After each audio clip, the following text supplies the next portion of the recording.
Bismillahirrahmanirrahim. Assalamualaikum warahmatullahi wabarakatuh. Halo everyone, sebelumnya perkenalkan nama saya Quratul Aini.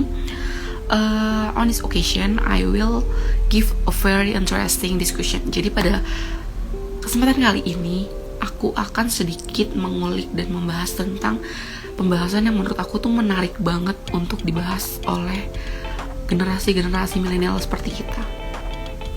Kadang aku tuh sedikit mendengar bahwasanya generasi milenial tuh udah enggan untuk membahas masalah hukum-hukum Islam yang dimana notabene-nya itu sangat penting untuk kita pelajari.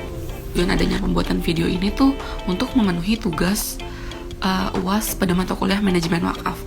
Tapi karena saya sangat-sangat excited terhadap pembahasan kita kali ini, yaitu tentang wakaf produktif dan pemberdayaannya.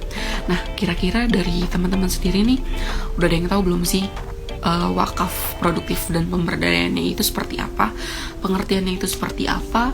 Faktor-faktornya, serta kira-kira bisa memberikan manfaat apa aja sih untuk kita ataupun untuk khalayak ramai.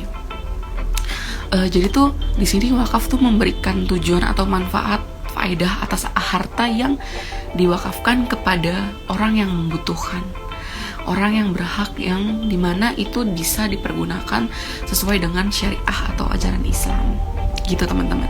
Nah kemudian di sini tuh ada dua pola pengembangan dalam memanfaatkan wakaf ini sendiri. Biasanya tuh wakaf ini sendiri itu dikelola sebagai tempat ibadah. Jadi kadang yang mewakafkan hartanya itu memberikan hartanya itu untuk dikelola, digunakan sebagai tempat beribadah, untuk pondok pesantren, untuk pembuatan sumur, yang dimana notabene-nya ini tuh bisa memberikan manfaat untuk orang banyak. Ini tuh bisa memberikan manfaat untuk orang-orang yang membutuhkan. Jadi apa yang kita berikan kepada orang lain itu bisa jadi amal jariah sendiri nih teman-teman, untuk diri kita sendiri. Nah, wakaf itu adalah salah satu untuk memelihara hubungan sosial baik antar sesama manusia yang diwujudkan dalam pemberdayaan wakaf itu sendiri. Jadi ketika kita mewakafkan harta kita, secara nggak langsung itu kita tuh juga ikut membantu dalam menyejahterakan sosial masyarakat.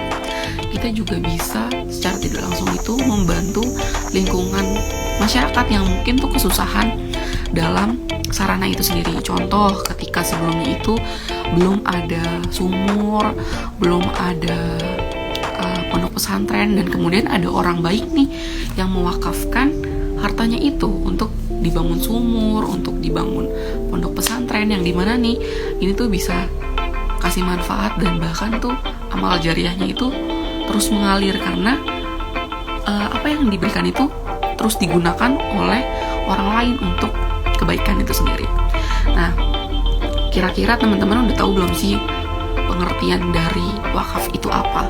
Jadi di sini aku bakal sedikit kasih tahu bahwasanya pengertiannya itu adalah sebuah upaya memberdayakan masyarakat yang menjadi sasaran melalui hasil wakaf produktif itu sendiri. Nah, gimana sih itu cara mengelolanya?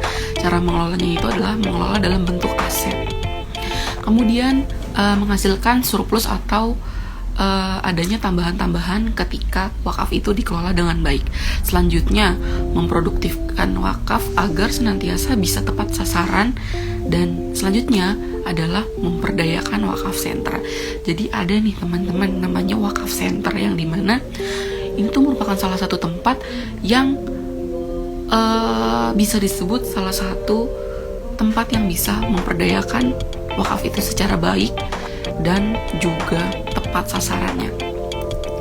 Nah, untuk selanjutnya, kira-kira tujuan dari wakaf itu sendiri itu seperti apa sih? Jadi, perlu sama-sama kita ketahui bahwasanya tujuan dari adanya wakaf produktif ini ialah untuk meningkatkan kelayakan produksi harta wakaf itu sendiri.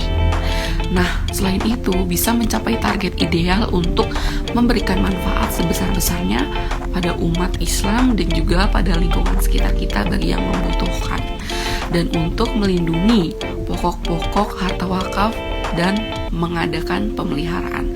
Jadi ketika kita sudah memberikan wakaf, kita tuh wajib sama-sama saling memelihara harta wakaf itu sendiri, teman-teman. Jadi itulah kenapa bisa disebutkan wakaf itu bisa produktif, karena hal yang dilakukan itu terus-menerus dalam keadaan baik, dalam keadaan yang bisa sama-sama memberikan manfaat antara kita dengan yang lainnya. Seperti itu, teman-teman. Nah, kemudian kira-kira faktor-faktor apa aja sih yang bikin wakaf produktif ini tuh terhambat, dan pendukungnya itu seperti apa? Jadi untuk faktor pendukungnya itu adalah adanya pengelola nazir yang profesional. Jadi ketika kita memiliki nazir yang profesional, memiliki ilmu atau pengetahuan yang cukup untuk pengetahuan tentang wakaf itu sendiri, maka wakaf itu bisa berjalan dengan lancar. Namun adanya faktor penghambat dalam wakaf produktif ini adalah minimnya atau kurangnya pengetahuan atau pembinaan dalam pemahaman wakaf produktif itu sendiri. Jadi selain itu di sini kita perlu adanya sumber daya manusia yang berkualitas, sumber daya manusia yang bisa sama-sama belajar untuk memahami serta membina wakaf produktif itu sendiri. Jadi dalam mengelola wakaf ini kita tuh juga nggak bisa sembarangan ya, teman-teman. Jadi kita tuh butuh SDM yang berkualitas, SDM yang memiliki ilmu dan pengetahuan yang cukup, yang baik, dan bisa membantu agar wakaf ini tuh bisa terlaksana dengan baik sesuai dengan ilmu, anjuran, dan juga syariah Islam itu sendiri. Nah, selanjutnya kita membahas masalah pemberdayaan wakaf itu sendiri. Ketika kita berbicara mengenai pemberdayaan wakaf, bahwasanya pemberdayaan wakaf produktif ini tentu saja sangat berdimensi sosial. Jadi nggak heran dan nggak bukan bahwasanya wakaf ini tuh ada dimensi sosialnya yang dimana bisa membantu satu sama lain.